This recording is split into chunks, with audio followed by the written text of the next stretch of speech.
We're in a new section of the Premiere Pro course, and this section is all about audio. So we're going to learn things like adjusting audio levels, adding audio effects, making our audio sound better, and even adding music to our videos. So we're going to walk through our project, and the first thing we're going to learn is how to change the audio levels, how loud or quiet your audio is. And there's a number of ways to do this. So we're going to go through all of the ones that I use, and sometimes I use all of these methods in the same project because they do different things.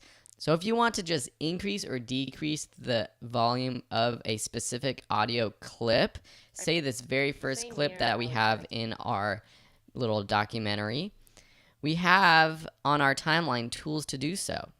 If you open up your track, your audio track, so that you can see your audio waveforms, you should see this little line in the middle. If you click on that line and go down or up, you see these numbers pop up.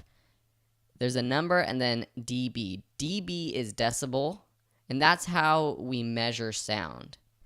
So going down will decrease the audio, and going up will increase the audio. Okay, so you can just literally open up your audio track, move your mouse over to this line and move up or down.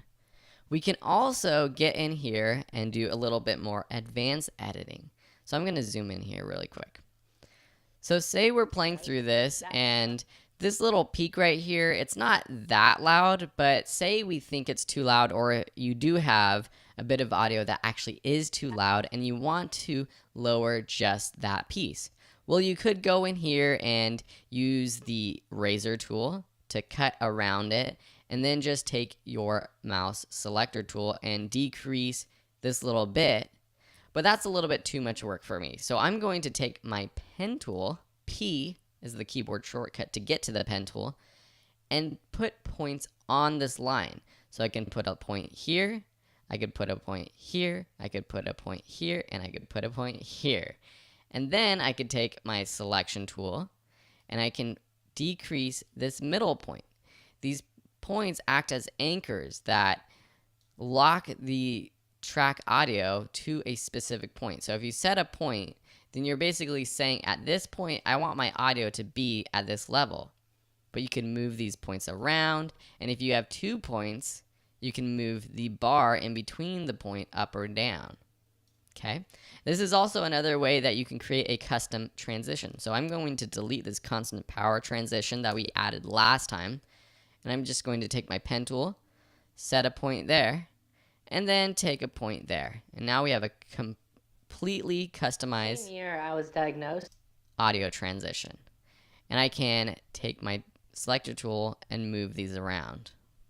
Holding shift will also help you because it locks it to that decibel level. See, if I don't hold shift, I'm moving it left or right, but it kind of goes up or down in decibel level. If I hold shift down, it locks it to that level, 0 dB. What if we want to increase or decrease all of our clips at once? One way is by selecting multiple clips. For us, we're just going to select all of our audio clips, right-clicking them, and doing this audio gain effect. So if we click audio gain, we have different options. If we say adjust gain by, and then we put a positive or negative decibel level here, say we go 6, then say okay, all of these clips, and you just saw that the waveform, the actual audio of these clips increased. So we're not just editing the output like we did with this bar, we're actually editing the clip itself and increasing those audio waveforms by 6 decibels. So increasing that. So I'm going to undo that by pressing Command Z. Control Z is always undo on a PC. Say we want to edit these a little bit more smartly, intelligently. That's a better word. We can select all, say audio gain, and then let's say normalize max peak. Sometimes if you're working on a project and you're screening it at a film festival, or if you're playing it online, they'll ask you, set the max peak to -12 dB, or whatever it is. So if we want it to be negative 12 dB, we can say normalize max peak to negative 12, then say OK. What it does is it finds the loudest point in all of these clips, and it puts that at negative 12, and then it adjusts all of the other clips with the same amount of reduction. So if it dropped the max peak, say 5 decibels, to get it to be negative 12, the output is negative 12, and we can see the output as negative 12 when we watch through it. So here on our audio track mixer, when you're watching this, under track 2, which we haven't really gone through this, we will go through this in just a second a little bit more, but we have our tracks. We have 1, 2, 3, 4, and then our master track, which combines all of our tracks together. In track 2, where our audio is, you'll see this decibel level bouncing up and down, negative 24, negative 17. The max one will now be negative 12, and the rest of them were decreased accordingly. Let me just undo that and then just show you the other option, which is if we go to audio gain and we say normalize all peaks, what this will do is it will look at the peaks in all of these clips, and it will raise each clip individually to be negative 12. And this is actually a cool tool to use. Say you were using multiple interviews in one piece. For example, if we interviewed Anthony for this documentary, then we interviewed his wife and his mom and his sister, and we combined it all in one video, but we shot on different locations, maybe with different cameras, maybe with different microphones, and they all recorded at a little bit different levels.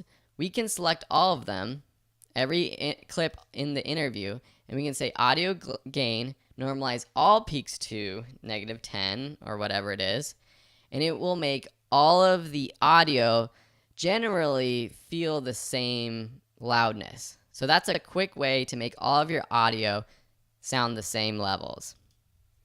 The last way that I want to talk about changing the levels is by track, and that is what this audio track mixer is good for. So we saw this just recently, and we saw that we have our different tracks. We have our first track 1, 2, 3, 4, and they have sliders. So I'm going to play through this, and I'm just going to decrease the slider, and as I do this, the levels get lower and lower and lower until they are completely gone. The reason why I would want to use this is if I have, say, music on one track, interview audio on one track, background noise and effects on another track. Typically, music is a lot louder when you put it on your timeline, so we might want to just drop down the entire track level to adjust that audio mix. And we'll do that in a future lesson when we add music to our piece. So this is a great way to edit the track audio, meaning everything on this audio track will be adjusted. And we'll learn about audio effects, but you can also add audio effects to an entire track. If you drop down this little icon right here, it has this little menu where we can go through and add audio effects. If we want to add reverb, which is like sort of that echoiness that you get from your audio when you're shooting in a room. Or if you want to add some filters or equalization, which will improve the sound of your audio. We'll go through this in another future lesson shortly. We can add these clips for the entire track rather than having to do it through every single individual audio clip. This was a big lesson. Audio editing is very important though, because audio sometimes is more important than what's happening on screen, especially when people are watching our videos on their little phones or on their iPads when they're busy. Sometimes people just listen to the videos and they don't even watch it because they have another tab open on their computer. So having good audio is really important. And now you should know how to adjust the audio levels of your video. So the action item for today is just to play around with the pen tool, maybe go through the interview that you've edited so far, and if there are any peaks that are really loud or any parts that are really soft, bring those up using the pen editor. When I was editing this interview, there are some moments that I had to do that with, because Anthony, sometimes when he gets a little bit more emotional, he gets a little quieter when he's talking about a sad thing. And then when he's excited and emotional, he gets a little bit too loud. So I had to use the pen tool to adjust the levels of this interview. Thanks for watching, and we'll see you in the next lesson and continue learning about audio editing in Premiere Pro.